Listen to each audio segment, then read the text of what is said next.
இன்றே டவுன்லோட் செய்து உங்கள் ஃபேவரட் ஷோக்களை என்ஜாய் பண்ணுங்க. இந்த 4 மணி 5 மணி இந்த மாதிரி டைமில் போய் மரம் ஏறி தெளுவுதெல்லாம் இறக்கிட்டு இருந்தார் அப்பா. அந்த மாதிரி இருக்கும்போது அம்மா கூடவே போயிடுவாங்க. அப்பா வந்து ஒவ்வொரு ஊராக மாறிட்டு இருப்பார். சரி, நம்ம அலையிற மாதிரி பிள்ளைங்களும் வந்து கூட இருக்கக்கூடாது, அவங்களாவது ஒரு 3 வேளை சாப்பாடு சாப்பிட்டு நிம்மதியாக இருக்கட்டும். வறுமை காரணமாக இல்லைன்னு கொண்டு வந்து விட்டுட்டாங்க. அங்கே ஓமில் இருந்து தான் நான் படித்து எல்லாம் இது பண்ணேங்க சார். 10th முடித்து டிப்ளமோ கம்ப்யூட்டர் சயின்ஸ் படித்தேன் பெருமாள் மணிமேலை காலேஜ் ஒசூரில். ஸோ நான் இங்கே வந்து படித்து வரும்போது எனக்கு உண்டான இன்கம்மை வச்சு அப்பா வந்து அங்கே எதெல்லாம் விட்டாரோ, ஒரு வீடு கட்டணும் இந்த மாதிரியெல்லாம் அவர் இருந்தது சார். இப்போ வந்து நான் வந்ததுக்கப்புறம் கிட்ட ஒரு 25 லட்ச ரூபாயில் ஒரு வீடு ஒன்று நாங்கள் புதுசாக வந்ததுக்கப்புறம் கல்யாணம் மேரேஜ் ஆனதுக்கப்புறம் வீடு கட்டியிருக்கிறேங்க. அம்மா வந்து என்னை வந்து ஓமில் கொண்டு வந்து விட்டுட்டாங்க. பட் நான் எனக்கு விவரம் தெரிஞ்சதுக்கு பிறகு அப்பா அம்மாவை நான் எங்கே ஒர்க் பண்ணணும் அவங்கள வந்து என் கூடயே வச்சுட்டு தான் பார்த்துட்டு இருந்தேங்க. கடைசி காலம் வரைக்கும் அம்மாவுடைய உயிர் மூச்சு இருக்கிற வரைக்கும் என்னுடைய அரவணைப்பில் தான் நான் பார்த்துட்டு இருந்தேங்க. ஆக்சுவலாக கடின உழைப்பாலும் கல்வியாலும் எந்த வித பொருளாதார சூழலேருந்து ஒரு குடும்பம் எவ்வளோ தூரத்துக்கு மேலோங்கி வர முடியுங்கிறதுக்கு இன்னொரு எக்ஸாம்பிள் ஆக்சுவலாக நீங்கள். சார் வணக்கம் சார், என் பேர் காசிலிங்கம் சார். நானும் தருமபுரி மாவட்டம். நான் வந்து என்னுடைய அப்பா அம்மாவுக்கு நான் ஒரு 10வது குழந்தை சார். 10வது குழந்தையா? 10வதுங்க சார். 10வது குழந்த உடனே என்ன பண்ணிட்டாங்கன்னா கள்ளிப்பால் ஊற்றி சாகடிக்கலான்னு முடிவு பண்ணிட்டாங்க. அப்போ அந்த குடும்ப கட்டுப்பாடு அதில் எதுவும் இல்லை என்னென்னு தெரியலைங்க சார். ஆனால் வந்து 10வது குழந்தை இதுக்கு மேலே நம்ம எப்படி வளர்க்க முடியும், நாமளே 10 பேர் இருக்கிறோம், சாப்பாடு ரொம்ப கஷ்டம், ஒன்றும் பண்ண முடியாதுன்றதுனால என்னை கொண்டு போய் என்னென்னா 10 வயசில் கொண்டு போய் அப்புறம் ஹாஸ்டலில் சேர்த்திட்டாங்க சார். ஆக்சுவலாக பொதுவாக பெண் குழந்தை பிறந்தால் தான் கள்ளிப்பால் கொடுக்குதும்பாங்க. ஆனால் 10 குழந்தை ஆயிடுச்சு, இனிமேல் சாப்பாடுக்கு ரொம்ப கஷ்டமாயிரும் அப்படின்ட்டு எங்கள் குடும்பம் சார். ஆனால் எங்கள் அம்மா வந்து இல்லை, என் பையன் அவன் எங்கேயோ ஒரு ஓரமாக பழச்சிட்டு போட்டால் அவனுக்கு எதுவும் ஊற்ற வேண்டாம் அப்படின்னு சொல்லிட்டு எங்கள் அம்மாவுடைய இதில் வந்து நான் இருந்திருக்கேன் சார். அதுக்கப்புறம் பார்த்தீங்கன்னா ரொம்ப கஷ்டப்பட்டேன் சார். ஏன்னா ஒரு 10 வயசில் வந்து எப்படின்னா துணி கூட துவைக்க தெரியாது. ரொம்ப கஷ்டப்பட்டு 12வது வரைக்கும் அங்கே படித்தேன் சார். நிறைய ஏக்கங்கள். தீபாவளிக்கெலாம் வந்து குள்ளு பட்டாசு கூட வாங்கி கொடுத்து யாரும் இல்லைங்க சார். எல்லாம் தீபாவளி பொங்கல் அது இது நிறையா இது பண்ணுவாங்க சார். ஆனால் எனக்கு வந்து அந்த அளவுக்கு யாருமே சப்போர்ட் இல்லைங்க சார். காலையில் 3 மணிக்கு எழுந்துருவோம் சார். எழுந்து டீ கடைக்கு போவோம். டீ கடைனா டீ குடிக்கிறதுக்காக போக மாட்டேன் சார். ஏதாவது பேப்பரில் அட்வர்டைஸ்மெண்ட் பண்ணுவாங்க, ஏதாவது ஒன்று படிக்கணும், ஏதாவது ஒரு ஜாப்புக்கு போகணும் அப்படின்னு சொல்லிவிட்டு அவர் டீ கடைக்காரே முறைப்பார் சார். ஏன்னா எனக்கு அப்போ 3 ரூபா டீங்க சார். அந்த டீ வாங்கி குடிக்கிறது கூட எனக்கு வந்து அமௌண்ட்டு கிடையாதுங்க சார்.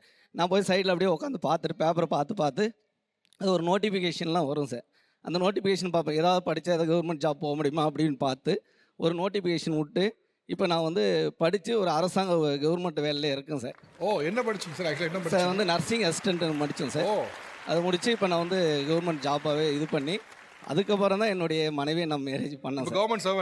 Government சர்வெண்ட்டுங்க sir. எனக்கு யாரும் என்னுடைய இதுலைங்க சார், யாரும் நான் அனாதை ஆசிரமத்தில் தான் படித்தேன் சார். யாரும் அனாதைகள் இல்லை. படித்தா கண்டிப்பாக வாழ்க்கையில் முன்னேறலாம் அப்படின்ற ஒரு நம்பிக்கை என்னுடைய உண்டுங்க சார்.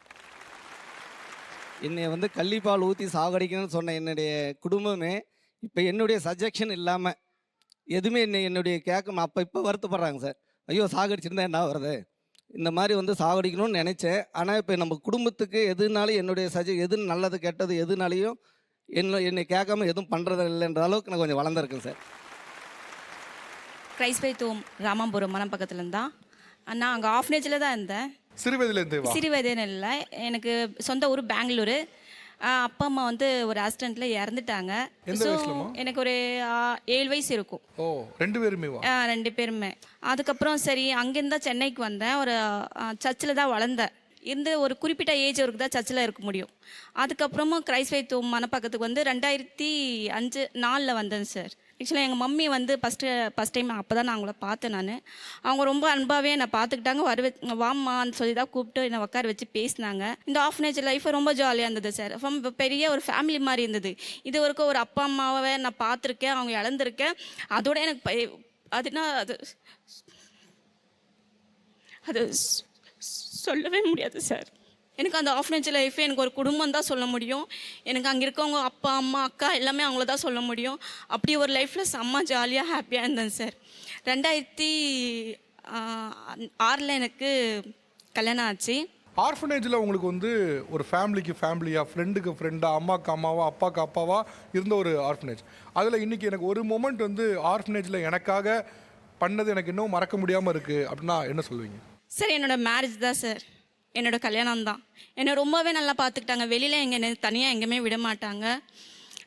அவங்க கூடவே எல்லாமே ஹாஸ்பிட்டலுக்கு கூப்பிட்டு போகிற எனக்கு உடம்பு சரியில்லைனா கூட அவங்க தான் ஹாஸ்பிட்டலுக்கு கூப்பிட்டு போவாங்க, எல்லா ட்ரீட்மெண்ட் எல்லாமே பார்த்துப்பாங்க.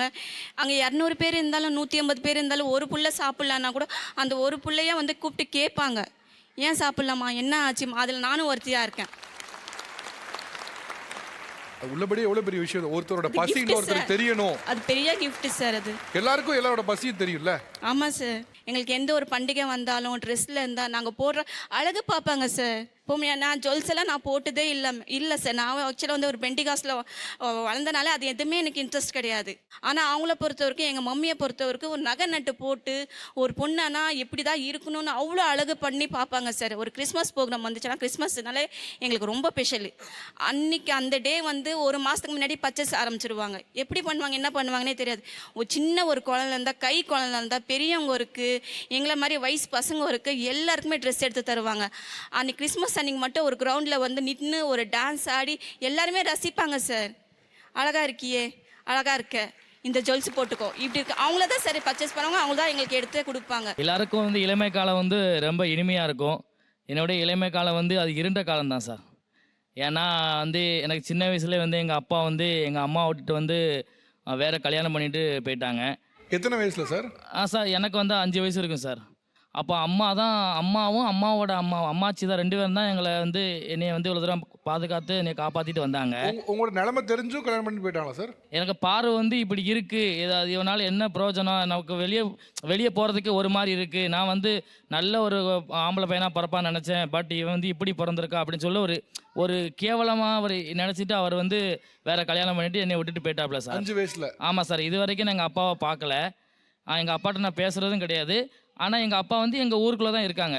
அப்போது வந்து எங்கள் ஊரில் வந்து சொல்கிறாங்க, எல்லோரும் சொல்கிறாங்க, இவன் வந்து இப்போ ஆம்பளை பையனாக பிறந்திருக்கான், கண்ணு தெரியாமல் பிறந்திருக்கான், பழமா வந்து உன் வீட்டுக்காரனும் விட்டுட்டு போயிட்டாரு, உன்னால் காப்பாற்ற ரொம்ப கஷ்டம், பராமரிக்கிறது ரொம்ப கஷ்டம், நீ வந்து அவனை ரயில் ரோட்டில் போட்டுரு, இல்லை சாக்கலை கட்டி ஏதாவது ஆற்றுல எங்கேயாவது போட்டுரு, அவனால் ஒரு பிரோஜனம் இருக்க நம்ம வாய்ப்பு இல்லை, ஒன்னாலையும் பார்க்க முடியாது ஒண்டியா அப்படின்னு எங்கள் அம்மாட்ட ஏற்றி விட்றாங்க ஊரில் உள்ளவங்க.